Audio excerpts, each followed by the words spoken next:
लगातार हम इस बात को कह रहे हैं कि करप्शन के खिलाफ ये लड़ाई जो है वो लड़ी गई है। बहुत ज़्यादा त्रस्त यहाँ का युवा था, जिस तरह की बेरोजगारी से यहाँ का युवा जूझ रहा था, जिस तरह से पलायन से यहाँ पे युवा जूझ रहा था, जो इकोनॉमिक कंडीशन थी देश की उससे युवा जूझ रहा था, उसको काउंटर करने के लिए, उसको प्रोटेस्ट करने के लिए एक जो मुहिम यहाँ पर शुरू हुई, उसका गुस्सा, उसका आक्रोश जब 19 जो गुनाह हैं उनकी जवान, जो उनकी जान यहाँ पर चली गई, उसके बाद जो गुस्सा फूटा वो आप इन तस्वीरों के जरिए देखिए कि किस तरह से अब यहाँ पर तख्ता पलट जो है पूरी तरह से यहाँ पर किया आज केही पनि बाँकी छैन।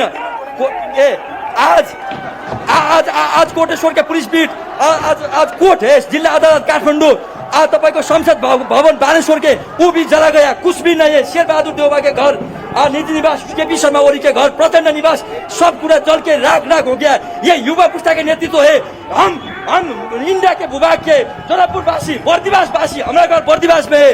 ये नेतृत्व आवश्यक थी, आज कर परसों होना ही था, ये हुआ। अब हाम्रो अब जस्टिस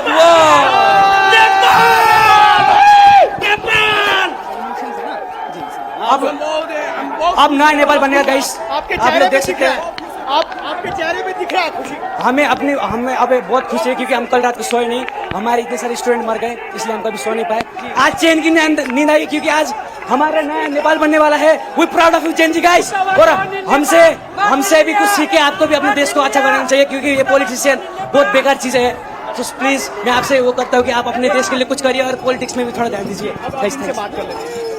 जैसे भी यहाँ पर क्या बोलते हैं आपको बांग्लादेश श्रीलंका में हुआ था, ईसाई सेम यहाँ पर हो रहा है। यहाँ पर केपी ओली इतना जनता को शोषण किया था, इतना शोषण किया था कि इतना छोटा छोटा बच्चा को गोली मार दिया था। अब लोग सब जाग गए। अब इसको इसी राष्ट्रपति भवन में आग लगाए, ईसाई उसको घर में लाकर उस ओली को देवपा को इसी में चलाएंगे, उसके बाद हम लोग का शांति होगा। ये आक्रोश, ये गुस्सा है कि जो नेता जिनकी एक लापरवाही की, एक गलती की वजह से 19 बेगुनाहों की जान यहाँ पर चली गई, वो जो गुस्सा है वो यहाँ पर फूट रहा है। आप देखिए किस तरह से अब जो लोग यहाँ पर पहुंचे वो खुश हैं। वो ये इस बात से खुश हैं कि उन्होंने उन एस्टेब्लिशमेंट्स को, उन सरकारी भवनों को जिस पर जो नेता लोग राज करते थे, एक एक कर सबको ध्वस्त कर दिया है। आखिरी बिल्डिंग राष्ट्रपति भवन बची थी और राष्ट्रपति भवन की तस्वीर आप देखिए, ये एक इतिहास बन गई है कि किस तरह से अगर सरकार के खिलाफ हो जाती है, जनता का गुस्सा अगर सरकार के खिलाफ हो जाता है तो फिर उस देश में क्या हालात होते हैं। काठमांडू राजधानी की जो राजधानी है नेपाल की, वहाँ से ये सीधी तस्वीरें हम आपको एक्सक्लूसिव इंडिया टीवी पर दिखा रहे हैं। कैमरामैन किरण के साथ हम इस रिपोर्ट को यहाँ से अंजाम दे रहे हैं। आप देखिए पूरा का पूरा राष्ट्रपति भवन यहाँ पर अब लगभग आग की भेंट चढ़ गया है।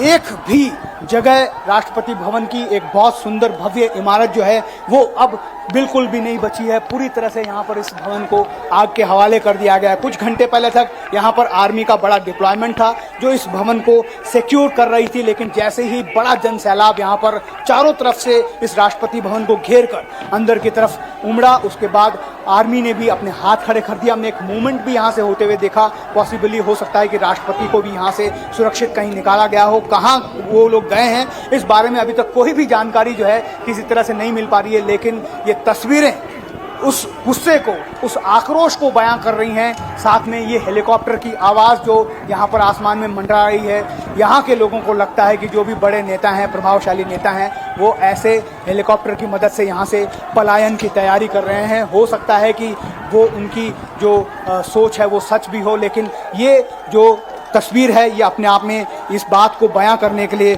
काफ़ी है कि श्रीलंका और बांग्लादेश और दूसरे देशों के साथ साथ अब नेपाल में भी एक नया इतिहास जनता ने लिखा है।